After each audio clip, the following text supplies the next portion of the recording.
चलिए चैप्टर 2 ले रहा हूं बेटा।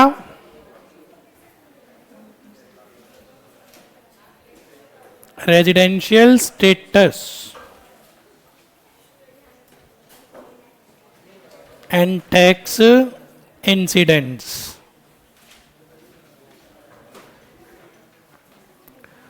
7% है प्लीज।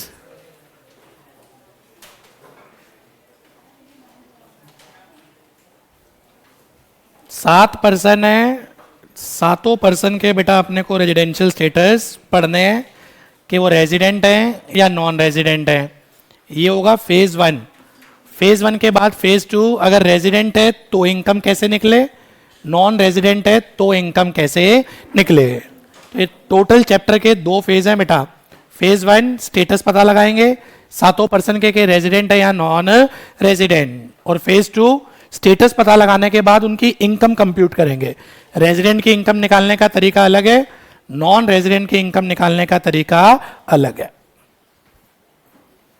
तो सबसे पहले बेटा रेजिडेंशियल स्टेटस सातों पर्सन के पढ़ने हैं। पहले छोटे छोटे लेता हूं। कंपनी,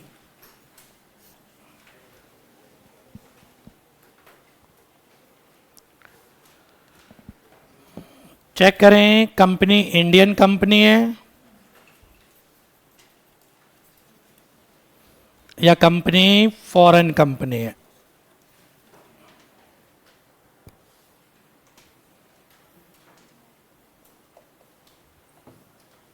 इंडियन कंपनी कुछ भी चेक नहीं करना होता,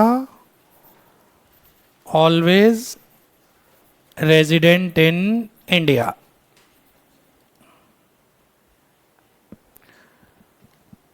टोटल 7% बेटा, सातों के स्टेटस पढ़ने हैं। पहले मैं पढ़ा रहा हूं कंपनी, सातों लूंगा, आगे पीछे कर रहा हूं। Indian company always resident in India, check ही नहीं करना। फॉरेन कंपनी रेजिडेंट भी हो सकती है, नॉन रेजिडेंट भी।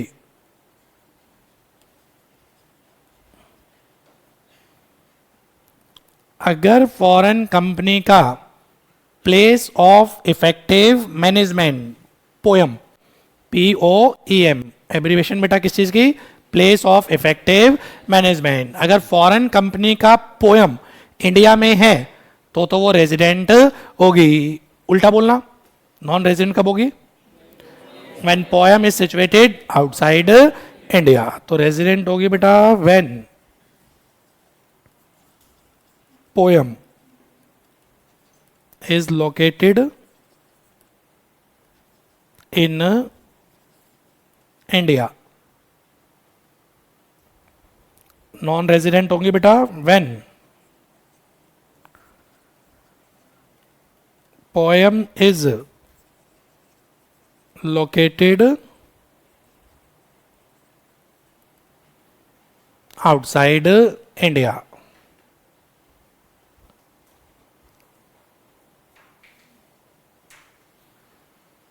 पोएम इंडिया में है रेजिडेंट, पोएम आउटसाइड इंडिया है नॉन रेजिडेंट। इंडियन कंपनी में पोएम चेक करना ही नहीं। पोएम का मतलब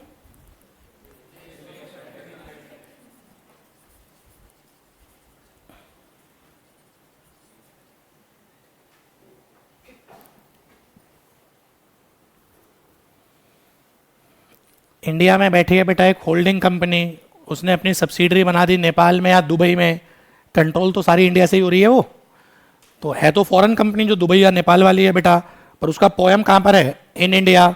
तो नेपाल या दुबई वाली कंपनी क्या मान ली जाएगी, इंडिया में रेजिडेंट मान ली जाएगी। फर्क क्या पड़ता है कि रेजिडेंट है या नॉन रेजिडेंट है, उस सेकंड फेज में पढ़ाऊंगा। रेजिडेंट की इनकम अलग तरीके से निकलती है, नॉन रेजिडेंट की इनकम अलग तरीके से। चैप्टर 2 फेज में है बेटा, पहले स्टेटस और फिर उसके बाद इनकम। ठीक है जी। तो कंपनी का तो छोटे से स्टेटस है, वाइंड अप हुआ। Company Indian company always resident in India. Foreign company बेटा रेजिडेंट होगी या नॉन रेजिडेंट। रेजिडेंट अगर पोएम क्या पर है बेटा इसका, इन India. Non resident poem outside India. Poem place of effective management. पहला क्वेश्चन आपसे सुनो फिर आंसर देना बेटा। Indian company having POEM located in US. Indian company entirely control कहां से हो रही है बेटा? यूएसए से हो रही है। ये भी तो हो सकता है होल्डिंग कंपनी बाहर है, सब्सिडरी कंपनी इंडिया में है, कंट्रोल कहां से हो रही है बेटा? बाहर से हो रही है। क्या कहते हैं expert? Indian company whose poem is located outside India, resident. Indian company के केस में पोयम चेक ही नहीं करना, वो चाहे इंडिया हो चाहे आउटसाइड इंडिया हो, इंडियन कंपनी आते ही आंसर क्या होगा बेटा? Always resident in India. तो ब्रैकेट में लिखो irrespective of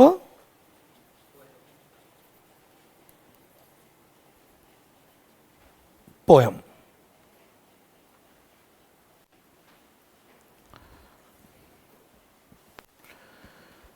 So Indian company always resident in India irrespective of poem. Foreign company poem India में है रेजिडेंट, पोयम आउटसाइड इंडिया है बेटा नॉन रेजिडेंट। ठीक है जी। क्वेश्चन एक तो मैं आपसे पूछूं कंपनी रेजिडेंट कब होती है, थियोरेटिकल। एक मैं आपसे पूछूं फॉरेन कंपनी रेजिडेंट कब होती है। दोनों में आंसर क्या आएगा बेटा? एक तो मैं पूछ रहा हूं कंपनी रेजिडेंट कब हो, और एक मैं पूछ रहा हूं बेटा फॉरेन कंपनी रेजिडेंट कब हो। आंसर देना। ये किसका आंसर है? ये किसका आंसर है? पोयम का। मैं पूछ क्या रहा हूं, ये बोल क्या रहे हैं। क्वेश्चन सुनो। When a company said to be resident in India, number one, if it is an Indian company. Number two, foreign company having POEM located in India. तो क्वेश्चन सुनो क्या कह रहा हूं बेटा। अगर कंपनी रेजिडेंट, एक कंपनी रेजिडेंट कब होगी? दो केस में होगी। इंडियन कंपनी है तो हमेशा, फॉरेन कंपनी है तो पोयम इन इंडिया। और अगला क्वेश्चन, फॉरेन कंपनी रेजिडेंट कब होती है? When its place of effective management is in India। अगर उसका पोयम इंडिया में है तो क्या होगी बेटा? वो रेजिडेंट होगी। Clear? Indian company non resident कब होगी? कभी पोयम, अरे कभी भी नहीं। इंडियन कंपनी कभी नॉन रेजिडेंट हो ही नहीं सकती। लिखा तो है ऑलवेज रेजिडेंट इन इंडिया। तो Indian company can never be non resident. Indian company हमेशा क्या होगी बेटा? Resident in India. आंसर तो जल्दी से।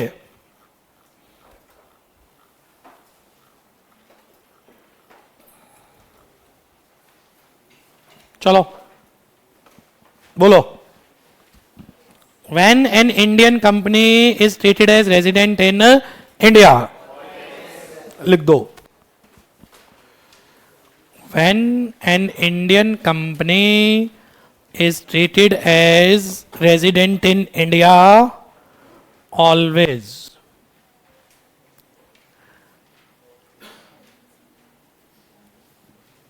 एक आपको तरीका बता रहा हूं करने का। अगर एक एक चीज रजिस्टर में लानी है, कल को फ्यूचर में बेटा बुक खोलनी ना पड़े या खोलनी पड़े तो सिलेक्टेड। यहां लिखो क्वेश्चन 1 पेज, क्या पेज है ये? 9। और अब इसका आंसर ऑलवेज रेजिडेंट।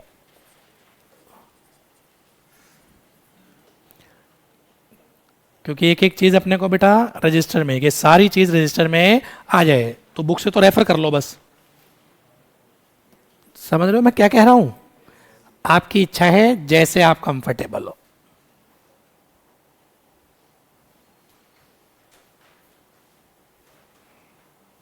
तो ऐसे ही सारी चीज रजिस्टर में। Question 2 page 9, question 3 page 9। बोलो अगला बोलो। When a foreign company is treated as resident in India, when its poem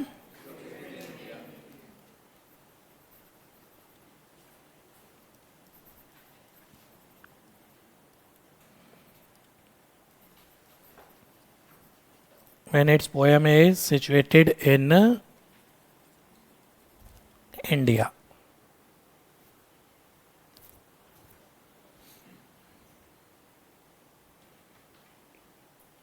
समझ आ रहा है? मैं अपने आप खुश हो रहा हूं। आगे मैं अपने आप ही खुश हो रहा हूं। पक्का ना? आगे बोलो।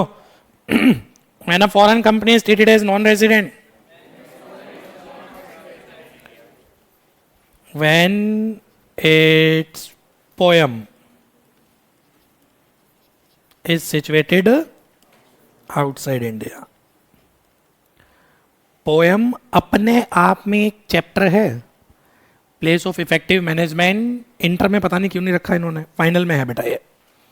कई क्राइटेरिया हैं जिससे पता लगाते हैं कि पोयम कहाँ पर, ओ बोर्ड ऑफ डायरेक्टर कहाँ बैठे हैं, एम्प्लॉय बेस कहाँ पर है, असेट कहाँ पर है, बोर्ड मीटिंग कहाँ पर होती है। पर इंटर में कुछ रखा ही नहीं नालायकों ने। इंटर में केवल पोयम इंडिया है तो रेजिडेंट, पोयम आउटसाइड इंडिया है तो नॉन रेजिडेंट। पर गलती से जब फाइनल में आएंगे बेटा, कभी ना कभी तो आएंगे, वहीं चैप्टर मिलेगा पूरा, प्लेस ऑफ इफेक्टिव मैनेजमेंट। अगला आपने पढ़ लिया होगा, when a company is said to be resident in India. Company, तो number 1 in the following 2 cases company is said to be resident in India. पहले बोलो फिर लिखते रहना। Number 1 if it is an Indian company, number 2 foreign company having POEM in India. लिख लो, 2 cases में होती है company resident. Number 1 if it is an Indian company, number 2 foreign company, चुप बेटा,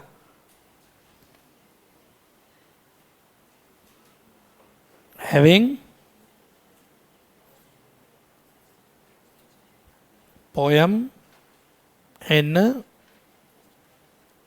इंडिया।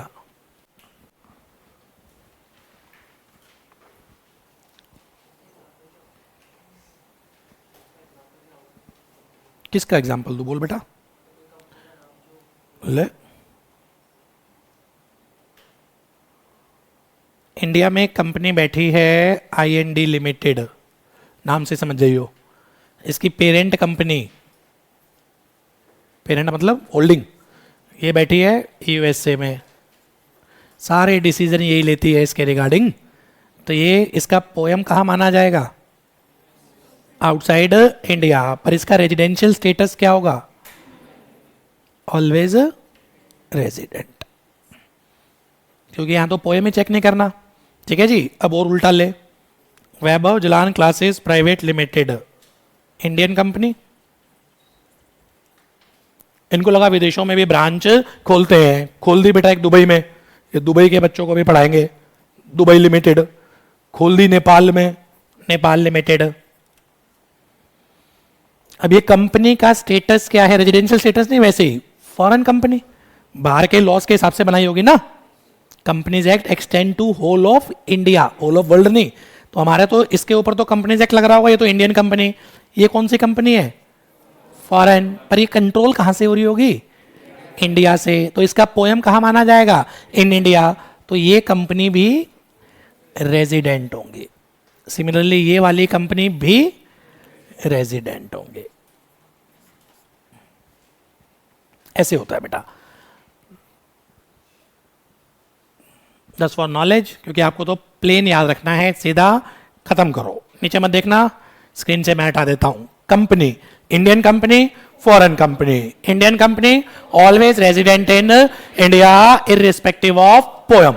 पोयम चाहे इंडिया हो चाहे आउटसाइड इंडिया हो, इंडियन कंपनी कभी भी नॉन रेजिडेंट नहीं हो सकती, वो हमेशा और हमेशा रेजिडेंट होगी। अलग करो, फॉरेन कंपनी या तो रेजिडेंट होंगी या नॉन रेजिडेंट होंगी। अगर उसका place of effective management India में है तो resident, place of effective management outside India है तो non resident. What is place of effective management, criteria है, इंटर लेवल पे नहीं है। कंपनी में बेटा कोई भी इफ्स एंड बट्स, एक एक पर्सन पढ़ो और आगे निकलते रहो। स्टेटमेंट बोलूं, चेक करोगे ट्रू और false. Under income tax act, Indian company is always resident and foreign company is always non resident. क्या कहते हैं बेटा, फॉल्स। आपका पार्शली ट्रू है, पार्शली फॉल्स है। इंडियन कंपनी तो हमेशा रेजिडेंट होती है, पर ऐसा नहीं है कि फॉरेन कंपनी हमेशा नॉन रेजिडेंट होगी। फॉरेन कंपनी रेजिडेंट हो जाएगी अगर पोयम इंडिया में होगा। आगे आपके समझ में दिक्कत है पूछो, नहीं मैं आगे लेके चलूं।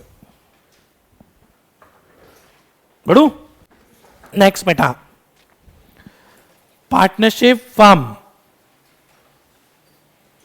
एलएलपी, इन सबके स्टेटस एक जैसे हैं, सबको इकट्ठा ले रहा हूं। Partnership firm, LLP, AOP, BOI, और सातवीं कैटेगरी, बेटा तू बैग उठा, चलो। Partnership firm, LLP, AOP, BOI, इकट्ठा इसलिए ले रहा हूं, इनके स्टेटस एक जैसे हैं, ये तो बार बार लिखना पड़ेगा बेटा। और सातवीं कैटेगरी का क्या नाम था? Any other person. कौन कौन बच गए? Individual, HUF, local authority. Individual, HUF, local authority, इसको निपटाओ। ये या तो रेजिडेंट होंगे या ये नॉन रेजिडेंट होंगे। इसके लिए चेक किया जाता है बेटा कंट्रोल एंड मैनेजमेंट। कंपनी के लिए वर्ड यूज हुआ है पोयम, इनके लिए वर्ड यूज क्या करते हैं? Control and management. मैं रेजिडेंट लिख रहा हूं, आप कोशिश करना नॉन रेजिडेंट ड्राफ्ट करने की। If control and management is wholly और partially situated in India,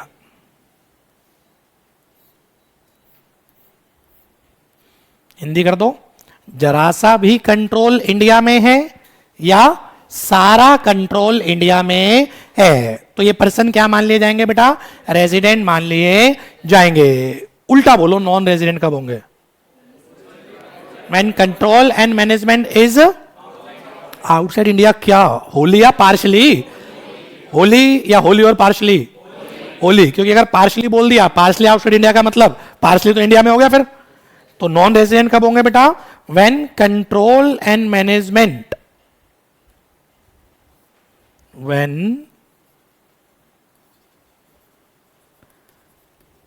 control and management is wholly situated outside India।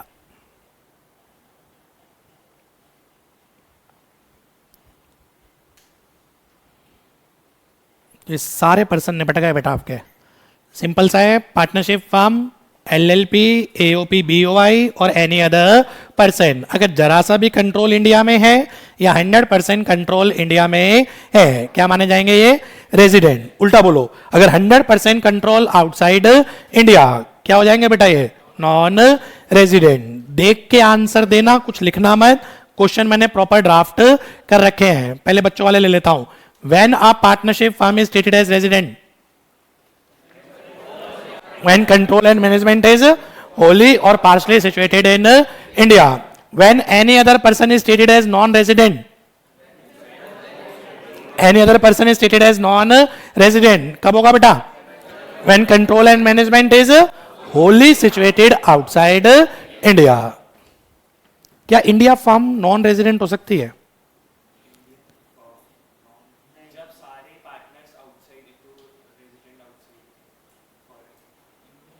क्या एक Indian firm, Indian LLP, AOP, BOI, क्या ये बेटा नॉन रेजिडेंट हो सकती है? और फिर इसका दूसरा उल्टा भी, क्या एक बाहर की फर्म आपकी बेटा इंडिया में रेजिडेंट हो सकती है? अगर हाँ तो कब? तो पहले तो इंडिया पे आओ, क्या इंडियन फर्म नॉन रेजिडेंट हो सकती है? यस। कब? When control and management is Holi situated outside India. अब उल्टा बोलो, क्या बाहर की फर्म इंडिया में रेजिडेंट हो सकती है? Yes, when control and management is wholly or partially situated in India। Example देता हूं, बेटर अप्रिशिएट करोगे बेटा आप। लिखना मत, सुनने पे ध्यान देना। इंडिया में हमारी फर्म है Shiv and associate partnership firm.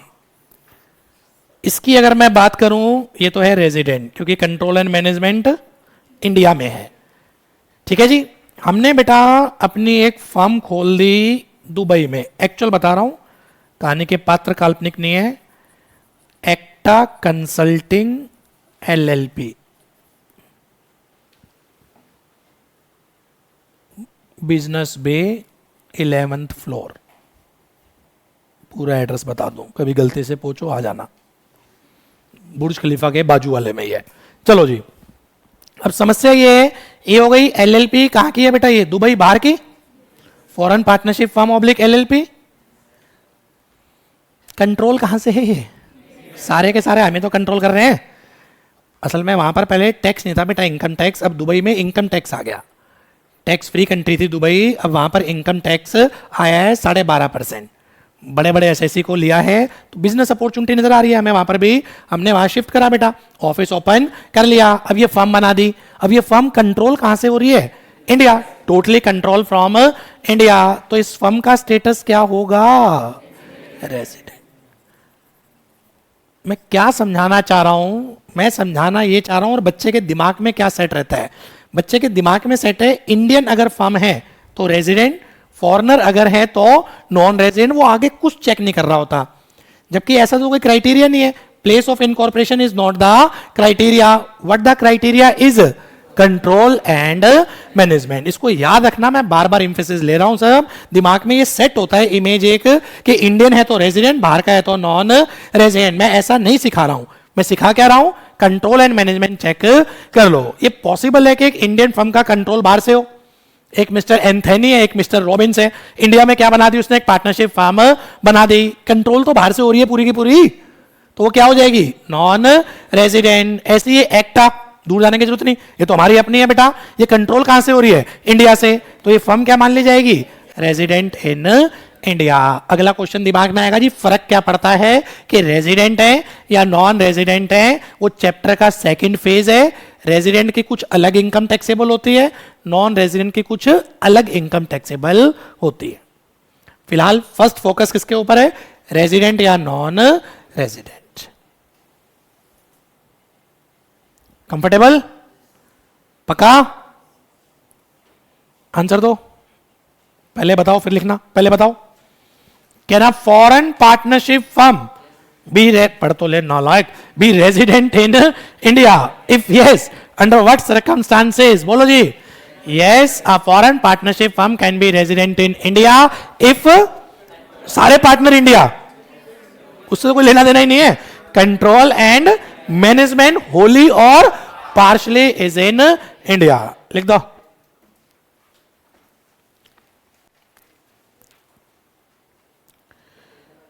Page number बेटा 10, page 10 question 5। Yes, a foreign partnership firm can be resident in India if its control and management is wholly or partially situated in India, या तो जरा सा भी India में control हो जाए या सारा का सारा।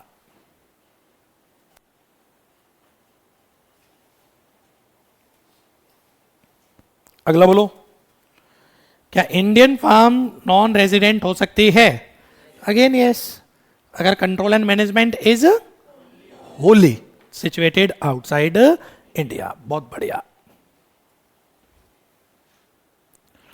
when control and management is wholly situated outside India।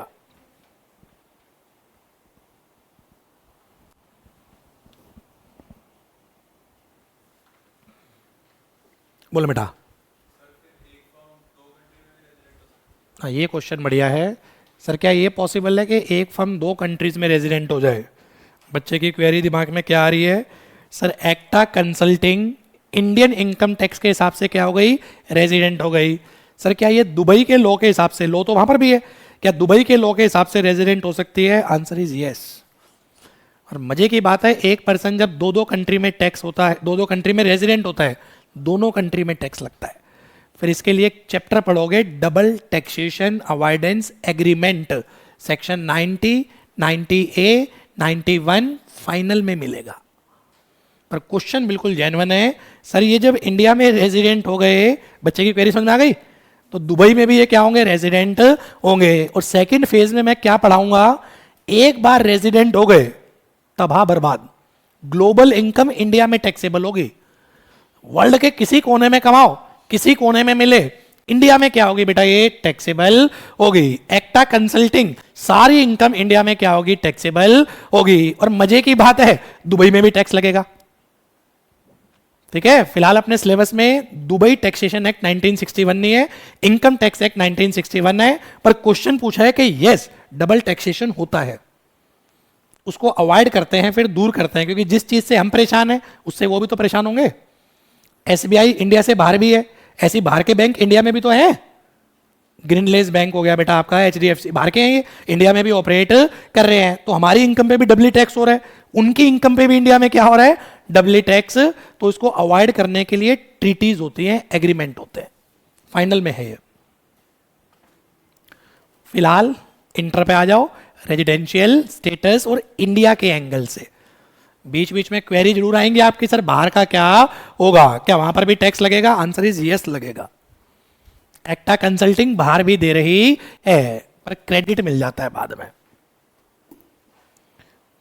चले आगे, तो एक नोट डाल दो। नोट क्या बनेगा बेटा, place where firm is incorporated shall have no relevance. What the relevant is, control and management. लिख दो, place where firm LLP AOP BOI is incorporated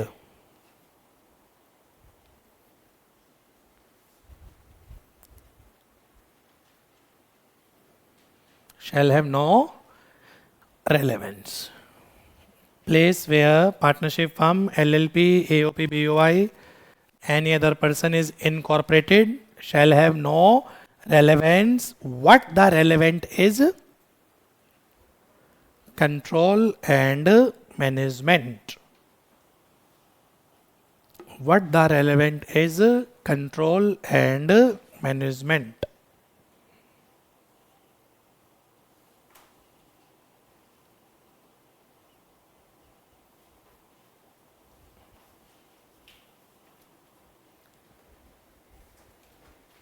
take your time बेटा, यहां तक कोई भी क्वेरी, कुछ भी दिमाग में आ रहा हो पूछना जरूर। कहाँ देखूं? एक पार्टनरशिप फर्म इंडिया की, बाहर की,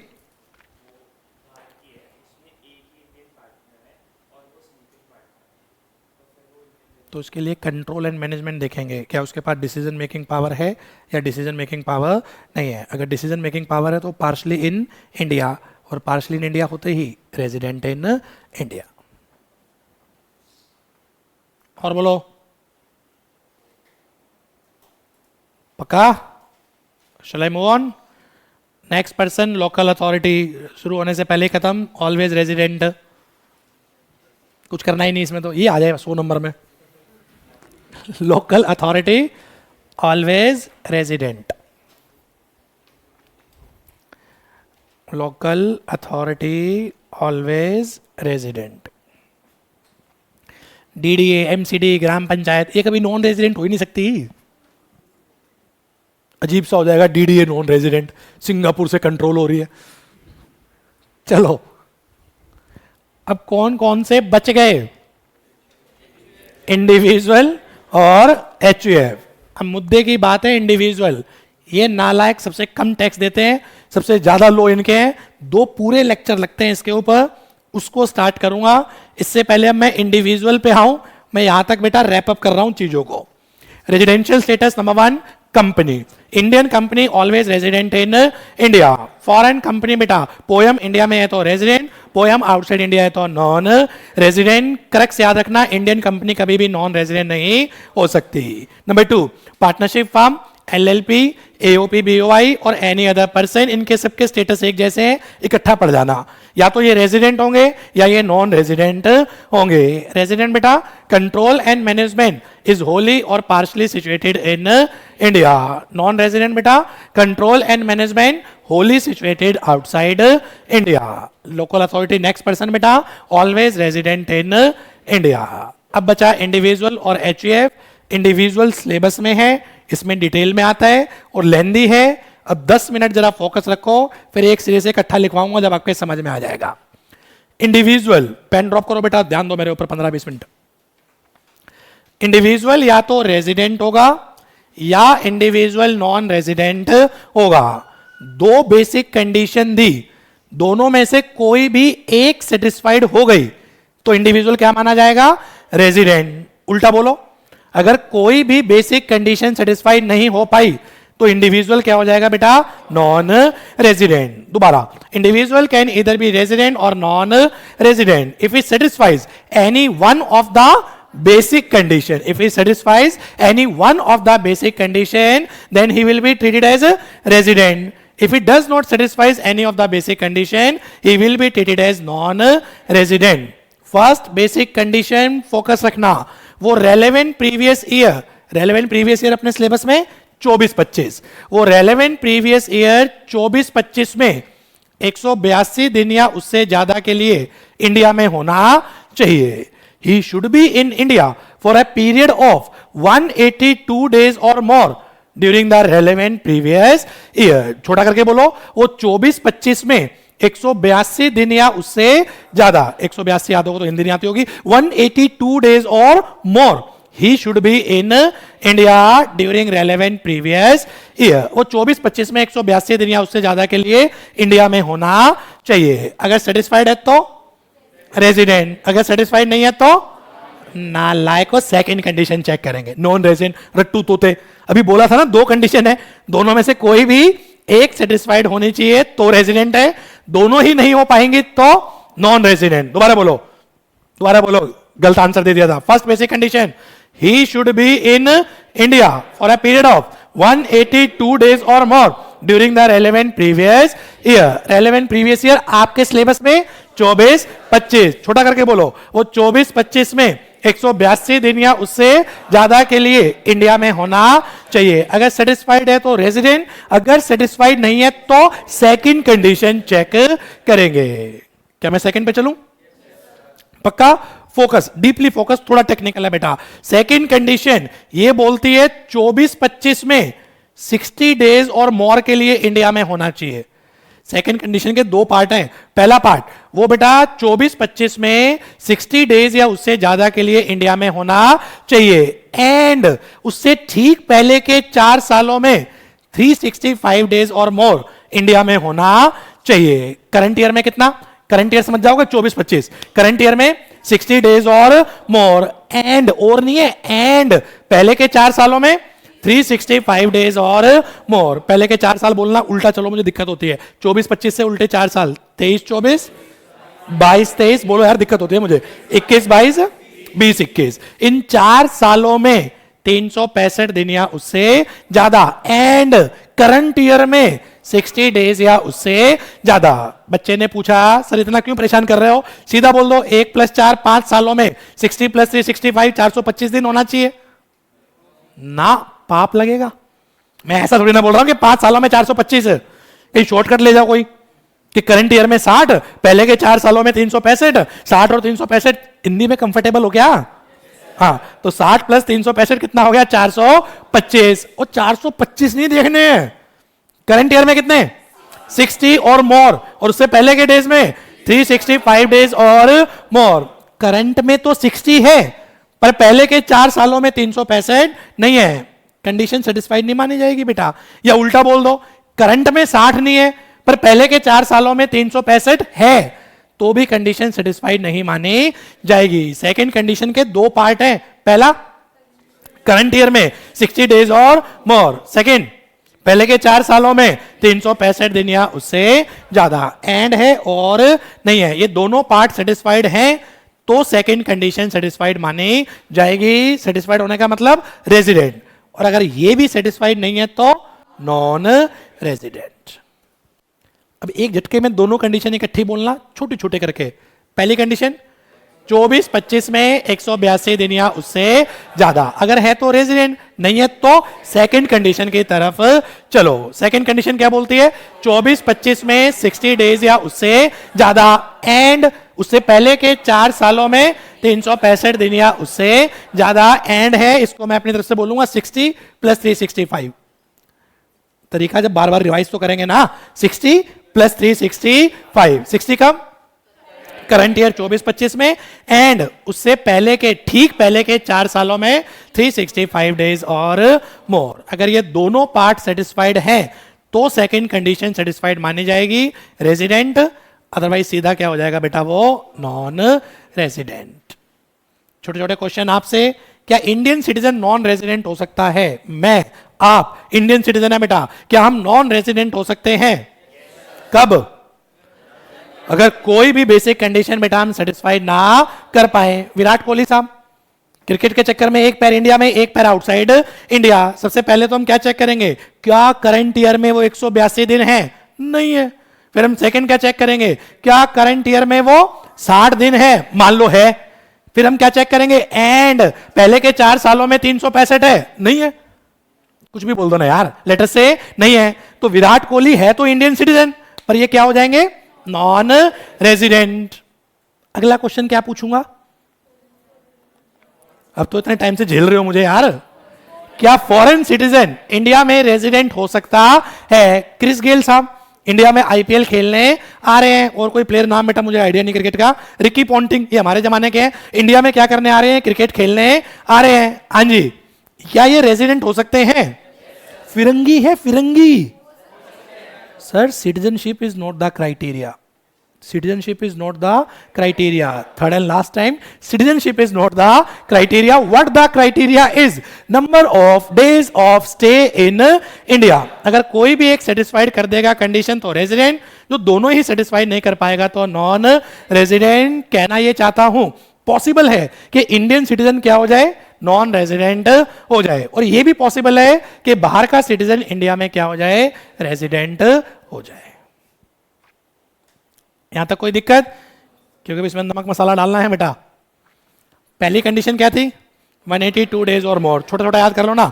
दूसरी 60 प्लस 365, छोटा छोटा ईयर तो बाद में देखते रहेंगे। First 182 days or more, second 60 plus 365। मेरा क्वेश्चन, पहली कंडीशन पे आते हैं, जो फर्स्ट के लिए है वो सेकंड के लिए भी एप्लीकेबल है। 182 दिन चेक करने हैं, कंटिन्यूटी में होने चाहिए या बिट्स एंड पीसेस में भी चलेगा? क्या मतलब है इसका? आंसर तो दे दिया, चलेगा। क्या पूछना चाह रहा हूं मैं? 6 महीने मत बोल, 182 बोल। हाँ, 6 तो कहीं लिखा ही नहीं ना। सर अप्रैल में इंडिया में था, मई में बाहर चला गया, जून में आ गया, फिर बाहर चला। दिमाग में एक तो अपनी इमेज नहीं, किसी ऐसे के लिए ना जो इंडिया से बाहर आता जाता रहता हो, कि हम तो यहीं बैठे हैं, 182 के हमारे तो 365 रहे। दिमाग में कोई ऐसी इमेज, एक पैर इंडिया में नालायक का, एक इंडिया से बाहर। ये सही एग्जांपल है बेटा, क्या नाम था? अरे इंडिया वाले विराट कोहली साहब, ठीक है जी। अप्रैल में है, मई में नहीं है, जून में है, जुलाई में नहीं है। कंटिन्यूटी में 182 दिन या बिट्स एंड पीसेस भी चलेगा? बिट्स एंड पीसेस भी चलेगा। 24-25 में 182 दिन होने चाहिए। It may be in continuity, it may be in bits and pieces. और जो 182 दिन के लिए वही 60 के लिए वही 365, ठीक है ना बेटा। अगला 182 दिन एक ही जगह पे होने चाहिए या डिफरेंट प्लेसेस पे भी चलेंगे? वो इंडिया में क्रिकेट खेल रहे हैं, कभी स्टेडियम में, कभी उस स्टेडियम में, कभी उस स्टेडियम में, पूरा इंडिया घूम रहे हैं वो तो नालायक। क्या कहते हैं? It may be at one place, it may be at different places. तो जब भी 182, 60 या 365 गिनो बेटा, कंटिन्यूटी में भी हो सकते हैं, बिट्स एंड पीसेस में भी हो सकते हैं। It may be at one place, it may be at different places. Question ध्यान से सुनना, मैं ओएनजीसी का एम्प्लॉय, मेरी पोस्टिंग पानी में है, टेरिटोरियल वाटर ऑफ इंडिया। 180 दिन में रहा बेटा लैंड मास पे, धरती पे। 15 दिन में रहा टेरिटोरियल वाटर ऑफ इंडिया में। टेरिटोरियल वाटर ऑफ इंडिया ये कहां माना जाए? 180 डेज लैंड मास, 15 दिन बेटा पानी में। सर ये पानी में क्या कर रहा है ये? ओएनजीसी का प्लांट लगा हुआ, एग्जांपल दिया था कुछ मैंने, पढ़ा रखा है नहीं पढ़ा रखा है? 200 नॉटिकल माइल, अच्छा पढ़ा रखा है ना। हाँ, what about stay in territorial water? India माना जाए या ना माना जाए? यस, 182 दिन, 60, 365 दिन, it may be at land mass, even it may be in pani. Territorial water of India में भी हो सकता है। समझ में आ रहा है बेटा? तो it may be in continuity, it may be in bits and pieces, it may be at one place, it may be at different places, it may be at landmass धरती, it may be at territorial water of India. KBC 7 crore का question बने जो मैं पूछ रहा हूं आपसे, जिस दिन इंडिया से गया और जिस दिन इंडिया में आ रहा है, ये कहां पर काउंट हो? एग्जाम में ऐसा 1.5 लाख फंसा देंगे, 180 दिन तो बन रहे होंगे पूरे। अब जिस दिन गया, मान लो आज क्या तारीख है, 10 अक्टूबर, आज आपकी बाहर की फ्लाइट है, आप जा रहे हैं यूएस, 10 अक्टूबर को गए और वापस आ रहे हैं बेटा आप 25 दिसंबर को। तो ये जो 10 अक्टूबर है और 25 दिसंबर है, ये 2 दिन, ये कहां माने जाए? एक बच्चे ने बोला जी टाइम देखेंगे, फ्लाइट कितने बजे की है, 10:06 जाने की है। चल बेटा फिर ये बता, पहले जाने का बता। आज 10:06 की क्या है साहब, फ्लाइट है, चल पड़ी फ्लाइट आईजीआई से, तो इंडिया में माना जाए या बाहर माना जाए? या 10 बजे तक इंडिया में, उसके बाद बाहर? अब अगर टाइम देखेंगे तो बड़ा मैसअप हो जाएगा ना। आराम से कुछ तो बोला यार, मैं चाहता हूं कि कुछ ना कुछ बोलो। बच्चे ने बोला जी टाइम देख लो, 10 बजे तक फ्लाइट इंडिया में थी, तो 10 बजे तक ये इंडिया में माना जाएगा। इसके बाद फिर आउटसाइड इंडिया, अभी आर्स में कैसे निकालें? तो लो सेज एक तरफ हो जाओ, ये या तो पूरा इंडिया में है या पूरा आउटसाइड इंडिया। एग्जाम में क्वेश्चन कैसा आएगा, 180 दिन तो बन रहे होंगे पूरे, ये 2 दिन का ड्रामा चल रहा होगा कि जिस दिन आया और जिस दिन गया, अगर उसको ले लोगे इंडिया में तो 180 और 2 कितने हो जाएंगे, 182, वो रेजिडेंट हो जाएगा। और अगर इसको लोगे आउटसाइड इंडिया तो फिर आपको सेकंड, नॉन रेजिडेंट मत बोलना, फिर आपको कहां जाना पड़ेगा, सेकंड कंडीशन पे जाना पड़ेगा। मन क्या कहता है? मन अगर साफ है आंसर ठीक आएगा, India. The date of arrival and date of departure both shall be counted in India. ये है बेटा आपकी 2 बेसिक कंडीशन और उसके क्रक्स। लास्ट टाइम बोलो, फिर इसमें और भी समस्याएं हैं, आगे चलते हैं इसमें थोड़ा, पहले यहां तक इकट्ठा करो थोड़ा इसको। Individual can either be resident, Hindi में बोलता हूं, individual can either be resident or it can be non resident. If any of the basic condition is satisfied, individual is treated as resident. If individual does not satisfy any of the basic condition, he shall be treated as non-resident. First basic condition, he should be in India for a period of 182 days or more during the relevant previous year. English में वो 24-25 में 182 दिन या उससे ज्यादा के लिए India में होना चाहिए. It may be in continuity, it may be in bits and pieces, it may be at one place, it may be at different places, it may be in landmass, it may be in territorial water of India. And date of arrival and date of departure both shall be counted in India. ये first condition. If it is satisfied then resident, if it is not satisfied non resident मत बोल देना. तो हम कहां चलेंगे, second condition की तरफ. सेकंड कंडीशन क्या बोलती है बेटा इंग्लिश में, he should be in India for a period of 60 days or more during the relevant previous year and 365 days or more in 4 previous year immediately preceding the relevant previous year. Hindi में वो 24-25 में 60 दिन के लिए होना चाहिए and उससे पहले के 4 सालों में 365 दिन या उससे ज्यादा के लिए होना चाहिए. और वो सारे नोट इसके लिए भी लगेंगे, कंटिन्यूटी भी, बिट्स एंड पीसेस भी, एक जगह भी, डिफरेंट प्लेसेस पे भी, लैंड मास में भी, टेरिटोरियल वाटर में भी. और आना जाना कहां माना जाएगा, इंडिया में काउंट होगा. क्या इंडियन सिटीजन नॉन रेजिडेंट हो सकता है? हाँ भाई हाँ, अगर वो कोई भी बेसिक कंडीशन सेटिस्फाई नहीं कर पा रहा. क्या फॉरेन सिटीजन रेजिडेंट हो सकता है? हाँ भाई हाँ, अगर वो कोई भी एक बेसिक कंडीशन सेटिस्फाइड कर रहा है. नहीं आया समझ में? बोलेंगे बंदा नहीं, पर्सन. पढ़े लिखे लोग हम, ये आदत पड़ जाती है ऐसे. इसका एग्जांपल दूंगा बाद में मैं. ये वर्ड ऐसे यार जीप पे आ जाते हैं, डिपार्टमेंट में निकल जाते हैं वर्ड. ये तो हमें आदत बंदा नहीं डालना, हमें आदत एसएससी. बोलो, एक पर्सन है जो नॉन रेजिडेंट. ही रुक जा, नॉन रेजिडेंट का मतलब ना तो वो 182 दिन था, ना ही वो 60 + 365 था. ठीक है जी, वो नॉन रेजिडेंट हो गया. आगे बोलो. प्रीवियस ईयर रूल का, प्रीवियस ईयर रूल का एक्सेप्शन से इससे क्या लेना देना यार? टैक्स किस इनकम पे लगेगा वो तो मैं सेकंड फेज में बताऊंगा ना, अभी तो हम खाली स्टेटस निकाल रहे हैं कि नालायक रेजिडेंट हो या नॉन रेजिडेंट हो, रेजिडेंट हो या नॉन रेजिडेंट, अभी तो स्टेटस के झगड़े हो रहे हैं। फिर अगले झगड़े जो होंगे, रेजिडेंट हो गया तो क्या, नॉन रेजिडेंट हो गया तो क्या, पूछा है तो बता रहा हूँ, रेजिडेंट हो गया तो तबाह बर्बाद। Global income shall be taxable in India, non resident हो गया तो खाली 2 इनकम पे टैक्स लगता है, earn in India, received in India. पर वो सेकंड फेज है, अभी फर्स्ट फेज पे टिके रहो कि रेजिडेंट या नॉन रेजिडेंट। चलो आगे, छोटा सा क्वेश्चन, वैसे तो आपको पता होगा, बोले बेटा।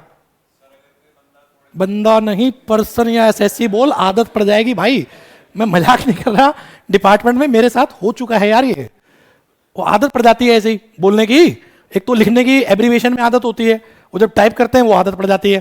एक तो व्हाट्सएप ने लाइफ खराब कर रखी है, वो वर्ड अपने आप पिक कर लेता है ना, तो स्पेलिंग याद नहीं हो रही होती। एक तो ये गलत आदतें हो रही, और ये बिल्कुल मैं बार बार ठोकूंगा बेटा इसको, क्योंकि मेरे ऊपर खुद भुक्तभोगी हूं, धक्का देके बाहर निकाल रखा है मुझे। धक्का देते नहीं है पर बड़ा इंसल्ट होता है यार, एक क्या निकल गया। एनी हाउ, अब बोलो, कोई पर्सन है, हाँ, कहीं का इंडिया में है या नहीं है, कहीं और क्या है, हमें क्या लेना देना यार। इंडिया में वो क्या है, नॉन रेजिडेंट, बाहर का कहीं है या नहीं है हमें नहीं पता।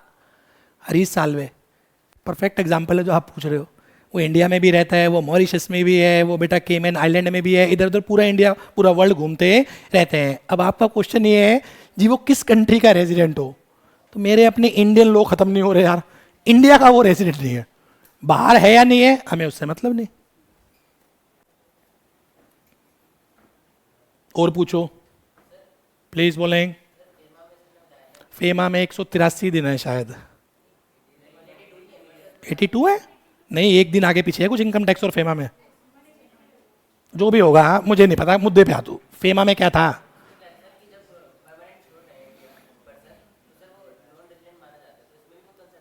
अरे यार मैं इनकम टैक्स पढ़ा रहा हूँ, मैं फेमा पढ़ा रहा हूँ,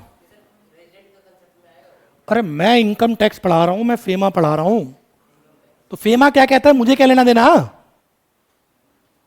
इनकम टैक्स में इनकम के इसके हिसाब से चलेगा, इसलिए मैं कहता हूं कि दूसरे टीचर से बहस मत कर लेना कंपनी, क्योंकि इसमें बहस बहुत होती है ना। कंपनी में इनकम टैक्स के हिसाब से पढ़ा रहा हूं, तो स्ट्रेटेजी कॉर्पोरेशन कंपनी है।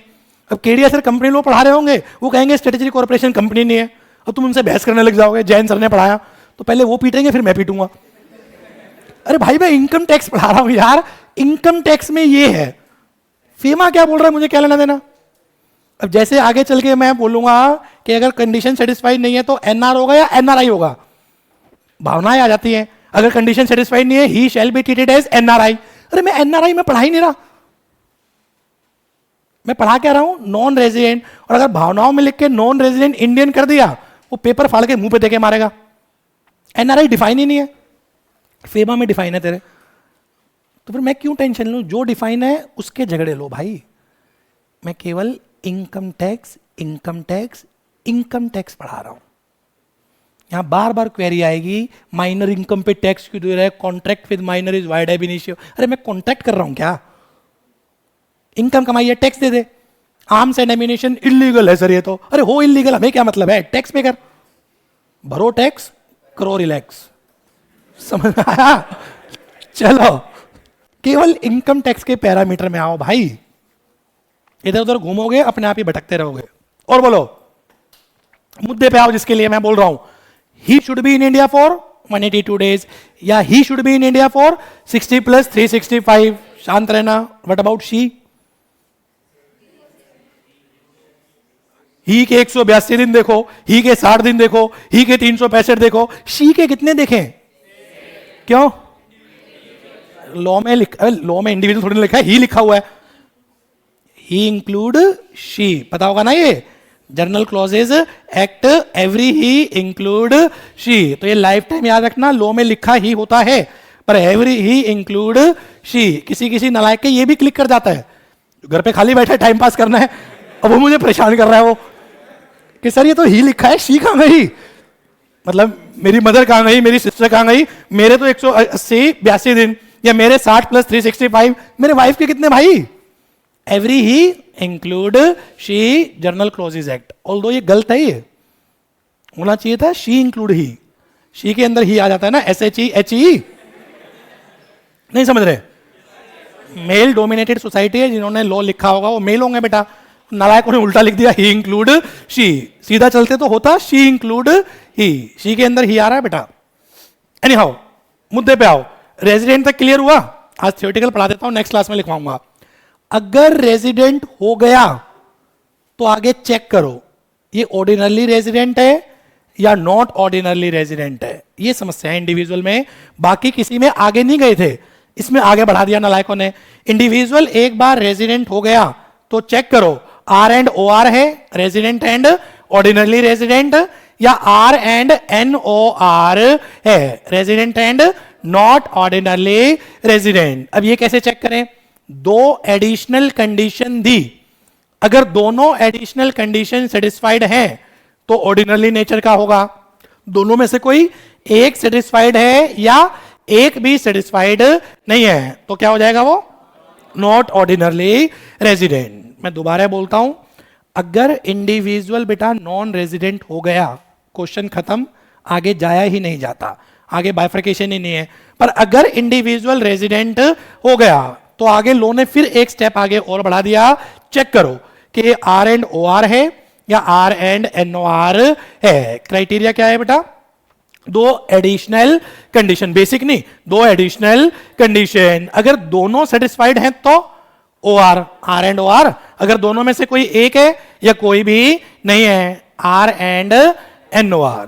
पहली एडिशनल कंडीशन सुनो, वो पिछले 10 सालों में कम से कम 2 साल रेजिडेंट होना चाहिए। दोबारा, पीछे के 10 सालों में कम से कम 2 साल ही should B resident in India. और रेजिडेंट कब होता है? या तो 182 दिन या 60 प्लस 365। लास्ट टाइम बोलो दोबारा बेटा। सर वो 24-25 को छोड़ के पीछे के 10 सालों में, अब उल्टा चलो यार, पीछे के 10 साल 23-24, 22-23, 21-22, 20-21, 19-20, 18-19, 17-18, 16-17, 15-16, 14-15, 14-15 से 23-24, पीछे के 10 साल यही हो गए ना, करंट ईयर नहीं लेना, पीछे के 10 साल, यानी कि 15-16 से 23-24। इन 10 सालों में किसी भी 2 साल वो क्या होना चाहिए? रेजिडेंट। कैसे पता चलेगा रेजिडेंट है या नहीं है? बेसिक कंडीशन, या तो 182 दिन या 60 प्लस 365। तो पहली कंडीशन क्या है बेटा? ही should B resident in India for at least 2 previous year out of 10 previous year immediately preceding the relevant previous year। Hindi में relevant previous year से ठीक पहले के 10 सालों में किसी भी 2 साल वो रेजिडेंट होना चाहिए। ठीक है जी, पहली कंडीशन। सेकंड, करंट ईयर से ठीक पहले के 7 सालों में आओ। करंट ईयर 24-25, उससे ठीक पहले के बेटा 7 साल। उन 7 सालों में ही should be in India for a period of 730 days और मोर। सर ये क्या अजीब सा हो रहा है, याद कर लेना। पहला 10 में से 2 रेजिडेंट, दूसरा 7 में 730 दिन या उससे ज्यादा। छोटा छोटा करके बोलो बेटा दोबारा। 10 में से 2 रेजिडेंट, दूसरा 7 सालों में 730 दिन या उससे ज्यादा। और चाहे 10 देखो चाहे 7 देखो, करंट ईयर को चेक नहीं करना। उससे ठीक पहले के 10 साल फर्स्ट कंडीशन में, सेकंड कंडीशन में उससे ठीक पहले के बेटा आपके 7 साल। अब क्रक्स, इंडिविजुअल के कितने स्टेटस हो गए total? 3, R and O R, R and N O R, N R. अब कोई एक बच्चा बताइए आर एंड ओ आर कब होता होगा? रेजिडेंट एंड ऑर्डिनरली रेजिडेंट कब होएगा ये? मैंने सेटिस्फाइड बोथ द एडिशनल। अरे पहले उसको रेजिडेंट तो करो, मैं बोलता हूं आप चेक करना कि ठीक बोल रहा हूं नहीं बोल रहा हूं। आर एंड ओ आर कब होगा? When he satisfies any one of the basic condition and satisfies both of the additional condition. तो वो क्या हो जाएगा? R and O R. बहुत बढ़िया बेटा। R and N O R कब होगा? पहले रेजिडेंट करो, when he satisfies any one of the basic condition and satisfies one or none, या तो कोई एक या कोई भी नहीं, satisfies one or none of the additional condition, तो ये क्या हो जाएगा बेटा, R and NOR. अब सीधा बोलना NR कब होगा, नॉन, एक तो NR बोलना है, NRI नहीं, नॉन रेजिडेंट कब होगा, when he does not satisfies any of the basic condition. Criteria समझ में आया? और अब जरा दो बेसिक कंडीशन है, दो एडिशनल कंडीशन है, कोई एक बच्चा मुझे सुना दे माइक पे, कोई भी एक, ले बेटा, चलेगा वो तो देना. सर बेसिक कंडीशन है कि अगर एक मिनट, रिकॉर्डिंग हो रही है ना ये, और तू चाहता है बेटा तेरा चेहरा भी आ जाए तो इधर आना चाहिए, इधर आ जा, तेरी इच्छा है. नहीं बोल, फिर वहीं से बोल. अगर प्रीवियस ईयर में 182 डेज या उससे ज़्यादा 182 डेज या उससे ज़्यादा इंडिया में रहा तो ये पहली बेसिक कंडीशन है रेजिडेंट होने किस साल? प्रीवियस ईयर में. प्रीवियस ईयर तो हर साल प्रीवियस ईयर आता है, हम कौन से साल देख रहे हैं? रेलेवेंट प्रीवियस ईयर कौन सा है वो हमारा 24-25. हाँ, तो ऐसे अब पूरा बोलना सीधा, वो 24-25 में 182 दिन या उससे ज़्यादा इंडिया में रहा, पहली कंडीशन बेसिक. दूसरी बोल, अगर वो 60 दिन या उससे ज़्यादा 24-25 में इंडिया में रहा एंड वो इससे पिछले 4 सालों में, बिल्कुल प्रीवियस 4 सालों में 365 दिन या उससे ज़्यादा इंडिया में रहा. बहुत बढ़िया, ये हो गई सेकंड बेसिक कंडीशन. अब एडिशनल कंडीशन फर्स्ट, हिंदी में बोल, हिंदी में बोल. एडिशनल कंडीशन फर्स्ट भूल गया. फर्स्ट एडिशनल कंडीशन बेटा 10 साल. रेलेवेंट प्रीवियस ईयर 24-25 से पहले के 10 सालों में किसी भी 2 साल ही should B resident in India. और रेजिडेंट कैसे चेक करेंगे, या तो 182 दिन रहा हो या 60 + 365. ये पहली एडिशनल. और बेटा सेकेंड एडिशनल, पीछे के 7 साल, 24-25 को छोड़ के पीछे के 7 सालों में 730 दिन या उससे ज्यादा. बस लास्ट मुझे ये बता दो, R and OR कब होता है हिंदी में? R and OR कब होगा? जब वो कोई भी एक बेसिक कंडीशन सेटिस्फाइड करे एंड एडिशनल कंडीशन दोनों सेटिस्फाइड करे, तो वो हो जाएगा R and OR.